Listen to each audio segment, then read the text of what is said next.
A couple of years ago, you contributed to a book by your sister Jessie called Resilience. It was about her upbringing. For all of you and your siblings, it was complicated, a very fractured family.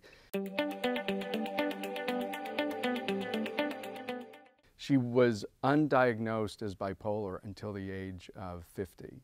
And you wrote passages in the book with your perspective of what was happening to her and your family. I bring it up because it is such a valuable book for anybody who may be suffering or think they're suffering or has a loved one who's suffering. Mm-hmm. It's a really beautifully written book. And so honest. So honest. She does not let herself, I mean, that moved me, the courage to be so brutally honest. It's a beautiful story.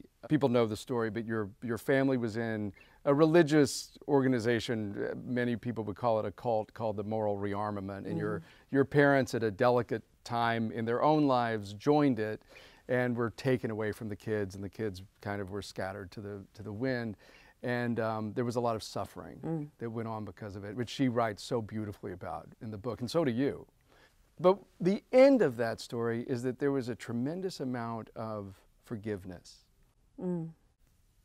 It seems that you, at the end, had forgiven your parents. Each of us had to go through that process of forgiveness. It wasn't easy for my parents to talk about, certainly my father. But I guess I've made my career figuring out the whys of behavior, and I did the same thing with my parents.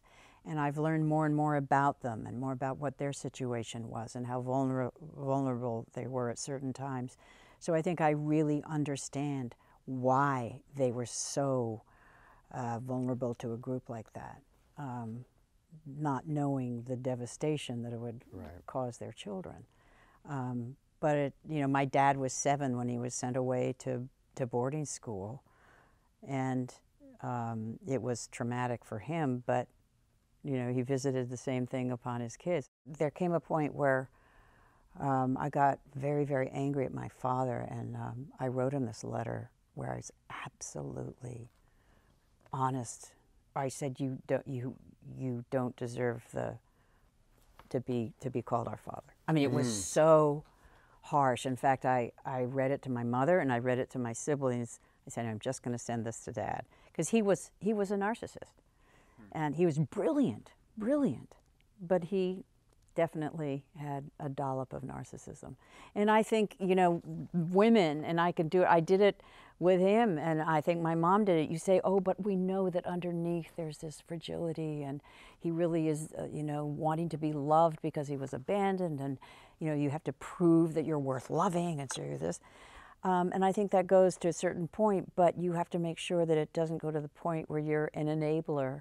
And I think in many ways my mom enabled him. She never developed her where she was brilliant, and to the point where she said to me near the end of her life, I feel like I haven't achieved anything. And I think there are a lot of women who go through that.